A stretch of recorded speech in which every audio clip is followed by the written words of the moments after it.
Hi everyone, my name is Charlotte Braddock, and today I'm gonna tell you how to survive pre-libs public speaking class.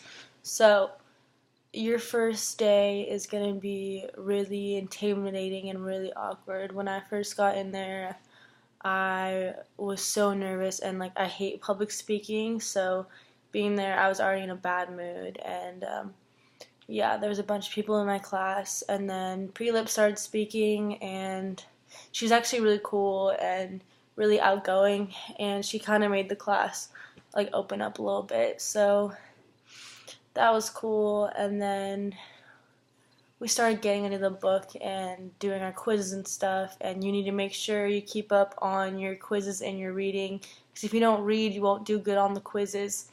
So you have to do that. And then after that, we started working on our first speech, and we did the speech, I think, and that was just on a stupid topic. Mine was on lions, and I made a story about how this lion went to Disneyland and stuff, and a Kanye West concert. And yeah, so that's only a minute, and getting up there for that first speech was really, really hard for me. I got up there and I was shaking, and I was super nervous, and I got really hot, and it was easily one of the most awkward moments of my life. And after that speech, I was like, how am I gonna survive this class? I couldn't even get through a 1 minute speech. It was awful, I swear. So as time went on, and we started working on our informative speeches, and we got to pick our topic for that. And my topic that I picked was on service dogs. And if any of you guys know who I am, you probably don't. I'm literally obsessed with dogs.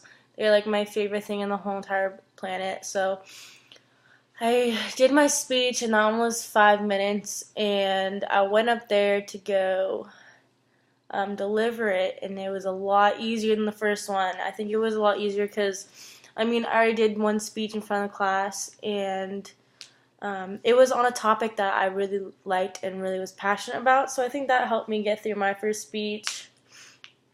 I definitely passed the time limit, and if I didn't, so pre-lit makes you write an outline before you do a speech, and that outline literally saved my butt because I got up there and I completely froze. So that was really nice to have my outline there. Um, you need to make sure you actually practice your speeches before you go up, because otherwise, if you're gonna wing it or whatever, it's not gonna happen. You think you're gonna wing it and stuff, but you'll get up there and it'll be awful. So definitely practice your speeches before you go up, and make sure you write the essay and do your source evaluations, because the thing that you don't want to happen is to get up there and you're saying sources or whatever, and then they're totally invalid, like Wikipedia or WebMD, because then you're just screwed. Prelib will see that, and she'll be really mad, and she might give you a 0 or talk to you about it, because that's not a valid source. Wikipedia sucks. But so after that, we did our persuasive speeches, and those are when you get into groups and you pick a topic and you present it together, but it's not really together. You're doing an individual speech, but you're in a group. So that one was good.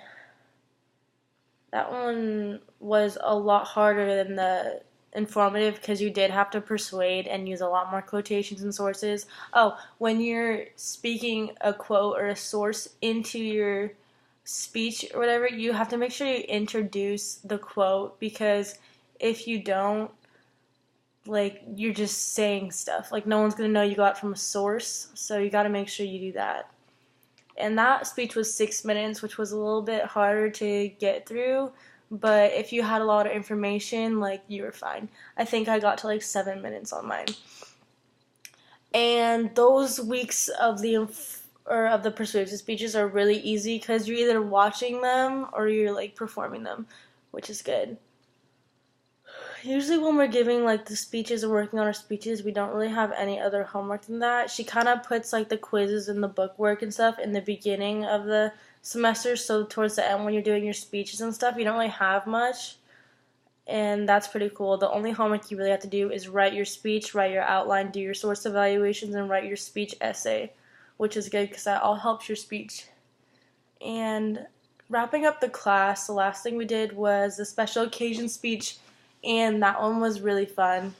I did mine a maid of honor speech to my best friend, and that was pretty cool. But the best one that I saw was this girl pretended to be Kim Kardashian, and it was like the funniest thing ever. She was like talking like her, and it was just super funny. Those like special occasion speeches are supposed to be like hilarious and funny, but like, I mean, the class laughed at mine a few times, but like I wouldn't say